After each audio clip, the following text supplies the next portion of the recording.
Well, good evening, guys. In the shop here this evening. What is it? It's just about 8 o'clock. So I was in, had dinner. I think Dad is actually up finishing up cleaning.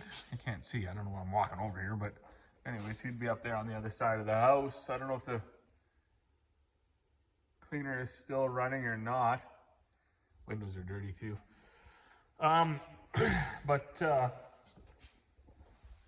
The machinist messaged and he said, got everything but your seal. Fortunately for me, I had another seal. So this is what it was. So the old one here, totally wrecked. You can see down there, the splines did go the whole way and now they don't. Totally rounded off in there. That was driving this, and those are also smoothed right off, or like, anyways, not in good shape, right? So that's that.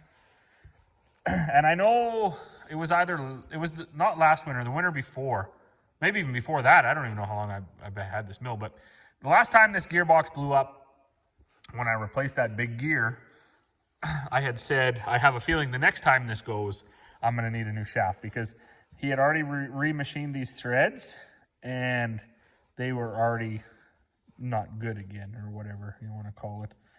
Wasn't holding, so it was getting sloppy every time. And also the seal was wearing out really fast because this isn't smooth anymore. It's pitted and rough.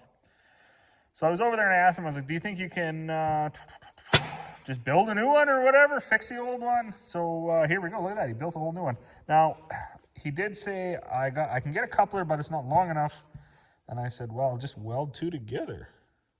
And he said, well, that's not the way you're supposed to do it. And I said, well, man, it's a farm, so it'll work. So anyways, he got this. I don't know how they, like super precision lined it up and then welded it together. And that's good enough, right? So that's good enough for me. Put a new gear on there and built a whole new shaft. So cut these out and did his thing. Heat pressed or shrunk this on there. I don't even know. It's incredible. Like the whole machining world to me is just incredible. These are all the bearings that are out of the gearbox. These were the old ones. Now, I don't know. I assume that the mechanics watching this would just think it would be totally ridiculous to reuse a Timken bearing. But I don't know why it would be. Like, it's all pretty smooth. I mean, this one's got it's a bit gnarled up. So anyways, I took them all out and I put them all together just so, because my mom ran to town for me to get these parts. So we got all new bearings. We got all new seals.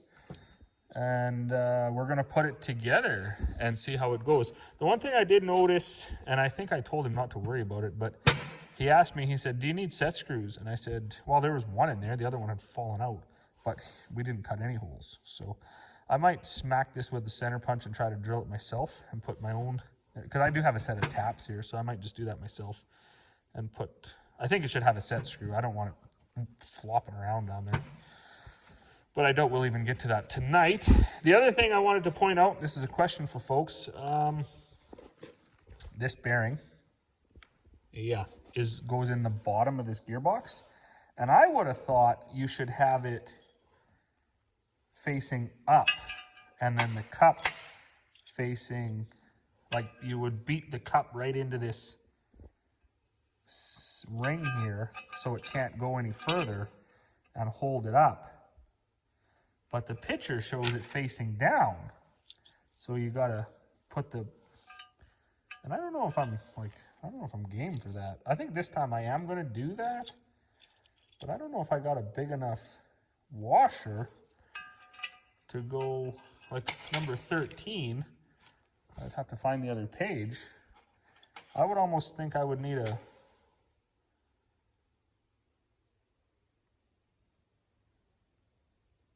isn't it just gonna come loose is what I'm saying? If you have the cup facing up, it's just gonna push out and then the bearing's gonna be loose in there? To me, it seems better to go this way because this big washer is big enough to fit in there and hold the bearing in. So I think like their picture might be wrong. And I was too stupid to, the first time I ever took this apart, I was too stupid to know or to pay attention which way that bearing was actually in, if it was facing out or facing in. So I'm pretty sure this, I don't know, it belongs, see, it belongs on the top, facing down. I don't know, I'll see when I get to it. I think I'm gonna put it back in the way I normally do though, so the nut holds it up. But maybe it is supposed to be down. I don't know. Bizarre, anyways, bizarre. All right, on closer inspection, this is not in very good shape either. It's actually like beveled down or whatever. So that's no good, and it's all pitted and wrecked. It's supposed to fit into this seal here. So I think what I'm going to do is, I'm not going to be using this mill over the weekend anyways. I'm just going to use the old one that I got rigged up already, my little mill. It is Easter weekend as well. This came off of this, sitting right there. So I think I'm going to clean this up. I'm going to take it over to him and get him to build me another one of these things. And then, because I'm assuming it's pretty much the same as this one. Of course it's not. Why would it be? Oh man, oh man, oh man. Anyways, it's the same principle as that. So I'm pretty sure I should get a new one of these. And then it can get put back onto here. Clean that up. I don't know if these threads need to be doctored up or not, but I think that's going to be smarter than just trying to put it back together. Not 100%. So I'll get my little paintbrush, paint some fuel on that. That's the best way to get this old grease off of there. And then go in, have a shower, I guess, whatever. 8 o'clock is enough. I was busy. I had a whole bunch of bags today, so I'm going to go in. I was hard on a skid steer up north that Mr. Farming with Treasures was good enough to go over the other day and check out for me, because I actually don't like going to auction sales. I'm very much okay with no more in-person auction sales, just them being online. But because I don't like to even go to the sales, I rarely even go check stuff out unless I'm really serious, which as I go on with my life, I'm getting less and less interested in even buying anything from an auction sale. But anyways, Mr. Farming with Treasures is close up there, and he was going anyways. So I said, if you do go, check out a couple of skid steers for me. So he did. Gave me his thoughts on them. And I was hot at the one. I was at like, I don't know.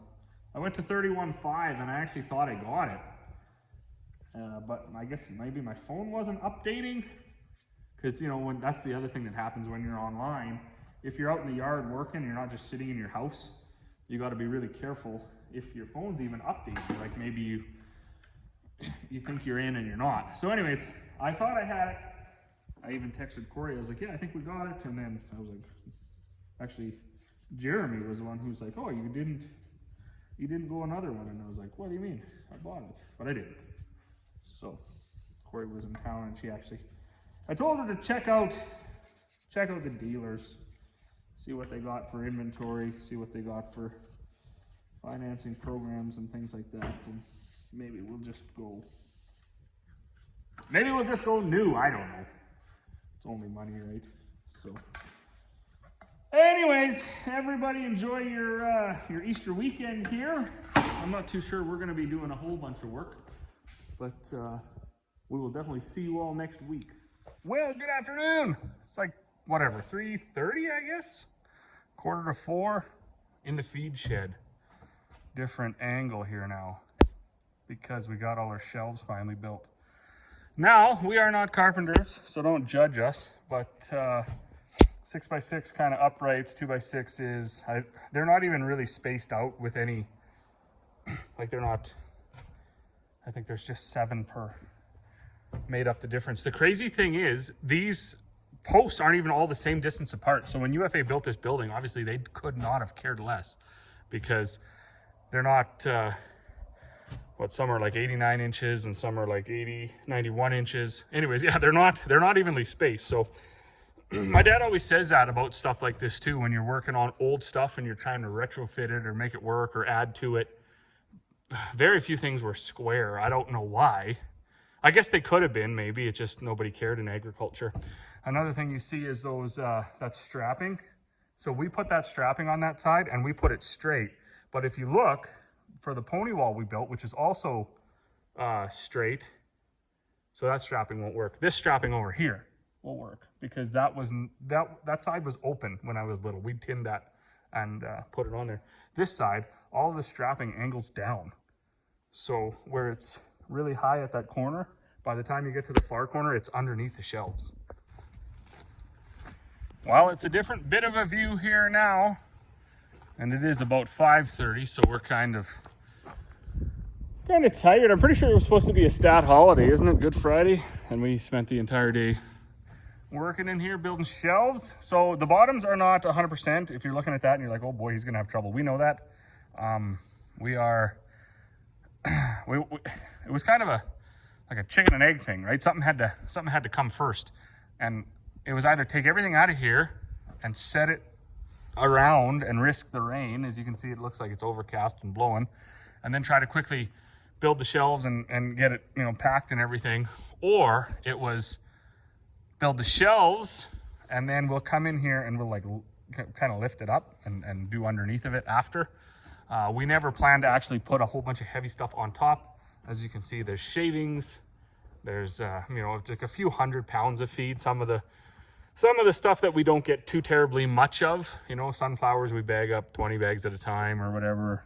Beet pulp we bag up 20 bags at a time, so that stuff we just throw up there.